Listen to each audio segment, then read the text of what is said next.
Hello and welcome to my channel Kanishk hero. నేను Indian forces గురించి series చేయాలి అని అనుకుంటున్నాను. మీరు ఈ సిరీస్ నచ్చితే నా ఛానల్కి సబ్స్క్రైబ్ చేయండి. మ్యాటర్లోకి వస్తే, నేను ఈరోజు అండర్ కవర్ స్పైగా మారిన మేజర్ మోహిత్ శర్మ గారి గురించి చెప్తాను.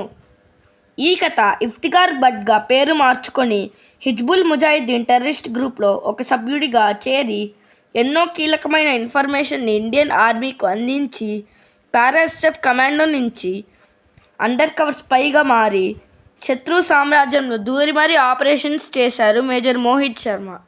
6.2 అడుగుల ఎత్తు, గిటార్ వాయించడం అంటే ఇష్టమున్న మోహిత్ శర్మకు చిన్నప్పటి నుంచే ఇండియన్ పారా మిలిటరీ ఫోర్సెస్లో పనిచేయాలి అనే డ్రీమ్ ఉండేది. 13th January 1978 హర్యానా రాష్ట్రంలో మోహిత్ శర్మ ఒక మధ్యతరగతి ఫ్యామిలీలో పుట్టాడు. ఢిల్లీ పబ్లిక్ స్కూల్లో తన ఎడ్యుకేషన్ పూర్తి చేసి 1995లో ఎన్డీఏలో చేరాడు. చాలా సింపుల్గా ఫ్యామిలీ అండ్ లైఫ్ స్టైల్ ఉండేది. 1999లో ఇండియన్ మిలిటరీ అకాడమీలో పాస్ అయ్యి 5th బెటాలియన్ మద్రాస్ రెజిమెంట్లో లెఫ్టినెంట్గా బాధ్యతలు హైదరాబాద్లో స్వీకరించాడు. మోహిత్ శర్మ డ్రీమ్ ఇండియన్ పారా ఎస్ఎఫ్ కమాండో అవ్వడం. 2003లో ఇండియన్ పారా ఎస్ఎఫ్ ట్రైనింగ్ని విజయవంతంగా పూర్తి చేశాడు. దీని పాస్ అయిన అతి కొద్ది మందిలో మోహిత్ శర్మ ఒకరు అయ్యారు.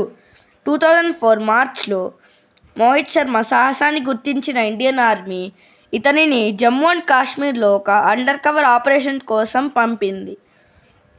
ఈ ఆపరేషన్లో మోహిత్ శర్మ వేష, భాష, జుట్టు, గడ్డం పెంచి హిజ్బుల్ ముజాహిద్దీన్ టెర్రరిస్ట్ ఆర్గనైజేషన్లో చేరాడు. ఈ ఆర్గనైజేషన్ పాకిస్తాన్ ఆర్మీ ద్వారా ఫండ్ అవుతుంది. దీని భారత్ అండ్ కాశ్మీర్ని సపరేట్ చేయడానికి, ఉగ్రవాదంని ప్రమోట్ చేసే గ్రూప్. మోహిత్ శర్మకు ఈ ఆపరేషన్ ఇచ్చింది ఇండియన్ ఆర్మీ. ఈ మిషన్ ఒక మెయిన్ గోల్ ఈ గ్రూప్లో ఉన్న సీక్రెట్ ఇన్ఫర్మేషన్ని క్రాక్ చేయడం. ఈ గ్రూప్ని అటాక్ చేయడం ఈజీ, కానీ స్పైగా మారాలి అంటే చావుతో చెలగాటం ఆడినట్లే. అప్పట్లో ఈ గ్రూప్ ప్రభావం కాశ్మీర్ యువతలో చాలా ఎక్కువ ఉండేది. వీళ్ళు కాశ్మీర్లో ఎన్నో ఆపరేషన్లు విజయవంతంగా పూర్తి చేశారు. మోహిత్ శర్మ తన పేరు ఇఫ్తికార్ భట్గా పేరు మార్చుకొని హిజ్బుల్ ముజాహిద్దీన్ గ్రూప్లో పనిచేస్తున్న ఇద్దరు టెర్రరిస్టులు అయిన అబూ సబ్జర్, అబూ తరోరాతో కాశ్మీర్ వ్యాలీలో పరిచయాన్ని పెంచుకున్నాడు. వాళ్ళని కన్విన్స్ చేయడానికి తన అన్నను ఇండియన్ ఆర్మీ చంపేసింది అని, తన అన్న చావుకు ప్రతీకారం తీర్చుకోవాలి అని, దానికి హిజ్బుల్ ముజాహిద్దీన్ హెల్ప్ కావాలని వచ్చాను అని చెప్పాడు. మోహిత్ శర్మ యాక్షన్ను ఆ ఇద్దరు టెర్రరిస్టులు నమ్మారు. కానీ అబూ తరోరాకి మాత్రం మొదటి నుంచే ఇఫ్తికార్ భట్ మీద సందేశం ఉండేది. ఇఫ్తికార్ భట్ హిజ్బుల్ ముజాహిద్దీన్ గ్రూప్లో పూర్తిగా ఒక మెంబర్గా మారాడు. కానీ అబూ తరోరా మాత్రం ఇఫ్తికార్ భట్ను నమ్మలేము అని మొదటి నుంచే అనుమానించేవాడు. కట్ చేస్తే, ఒకరోజు అబూ తరోరా అబూ సబ్జార్తో, ఇంతకుముందు ఇఫ్తికార్ భట్ను కాశ్మీర్ వ్యాలీలో ఎప్పుడు చూడలేదు, ఎందుకో నాకు ఇతని మీద డౌట్గా ఉంది అని అన్నాడు. అప్పుడు అబూ సబ్జర్, ఎందుకు తనను ఎప్పుడు అనుమానిస్తావు? ఈరోజు నేను ఇఫ్తికార్ భట్తో మాట్లాడతాను అని అన్నాడు. ఇంతలోపే ఇఫ్తికార్ భట్ రూమ్లోకి వచ్చి అక్కడున్న మంచం పక్కన కూర్చొని నీరు తాగుతున్నాడు. వెంటనే అబూ సబ్జర్ ఇఫ్తికార్ పక్కన కూర్చొని AK-47 గన్ పెట్టి ఇఫ్తికార్ మోకాలపైన చేయి వేసి ఇఫ్తికార్తో ఇలా అన్నాడు, ఇఫ్తికార్, నిన్ను ఒకటి అడుగుతా అని అన్నాడు. దానికి ఇఫ్తికార్, సరే అడుగు అని అన్నాడు. అప్పుడు అబూ సబ్జార్, నువ్వు ఎవరు అని అడగడంతో ఇఫ్తికార్, నేను మా అన్న ప్రతీకారం కోసం వచ్చాను. నా దగ్గర ఇండియన్ ఆర్మీ ఒక రోడ్ మ్యాప్స్ ప్లానింగ్ మొత్తం ఉంది. నాకు కొన్ని ఆయుధాలు కావాలి, అలాగే కొంతమంది టెర్రరిస్టులు తోడుగా కావాలి అని తడబడకుండా చెప్పాడు. ఇఫ్తికార్ కాన్ఫిడెన్స్కు అండ్ అతని ప్రెజెన్స్ ఆఫ్ మైండ్ను ఆ ఇద్దరు టెర్రరిస్టులు పూర్తిగా నమ్మేశారు.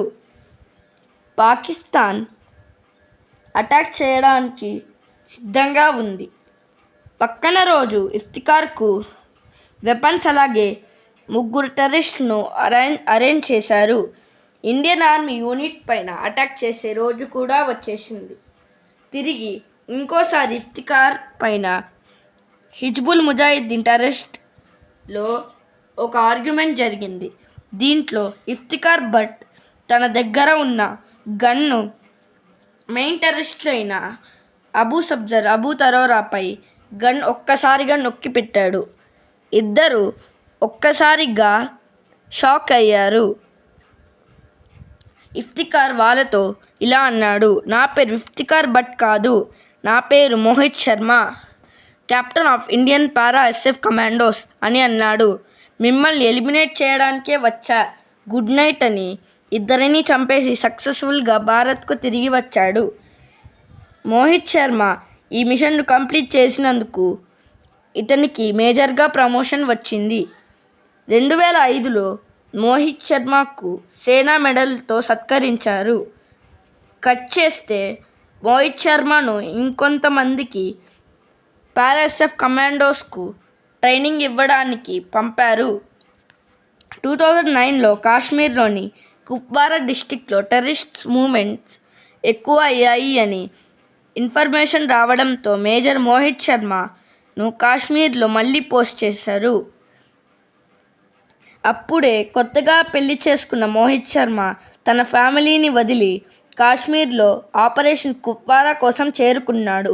ఈ ఆపరేషన్లో మేజర్ మోహిత్ శర్మ గెరిల్లా యుద్ధ తీరు కలిగిన బ్రేవో అసాల్ట్ టీమ్ను లీడ్ చేశారు. మార్చ్ 21, 2009లో కాశ్మీర్లోని కుప్వారాలో దట్టమైన అడవుల నుంచి కొంతమంది టెర్రరిస్టులు పీఓకేలో చొరబడుతున్నారు అని ఇన్ఫర్మేషన్ రావడంతో మేజర్ మోహిత్ శర్మ తన టీంతో కలిసి అక్కడికి చేరుకున్నాడు. కొద్దిసేపటికే టెర్రరిస్ట్స్తో కాంటాక్ట్ జరుగుతోంది. 2 వైపుల నుంచి ఫైరింగ్ జరుగుతోంది. కానీ టెర్రరిస్టులు 3వ వైపు నుంచి ఫైరింగ్ చేయడంతో మేజర్ మోహిత్ శర్మ టీంలో 4 కమాండోలు గాయపడ్డారు. ఇదంతా చూసిన మోహిత్ శర్మ తన సేఫ్టీని లెక్క చేయకుండా పాక్కుంటూ గాయపడిన 4 కమాండోస్లో 2 కాపాడి గ్రెనేడ్ విసిరి 2 టెర్రరిస్టులను లేపేశాడు. ఈ క్రాస్ ఫైరింగ్లో మేజర్ మోహిత్ శర్మ చెస్ట్లో బుల్లెట్స్ దూసుకు వెళ్ళాయి. ఇంత జరిగిన మోహిత్ శర్మ తన కమాండోస్కు డైరెక్షన్స్ ఇస్తూ ఉన్నాడు. అస్సలు తగ్గకుండా కాంబాట్ చేసి మరో 2 టెర్రరిస్టులను చంపాడు. తన ప్రాణాలు పోతున్న చివరి శ్వాస వరకు పోరాడాడు. తన చివరి శ్వాస వదిలి ముందు తన తోటి కమాండోస్తో ఎవ్వరిని వదలొద్దు, అందరినీ చంపేయండి అని అరచి తన చివరి శ్వాస వదిలి వీరమరణం పొందారు. మేజర్ మోహిత్ శర్మ వీరత్వాన్ని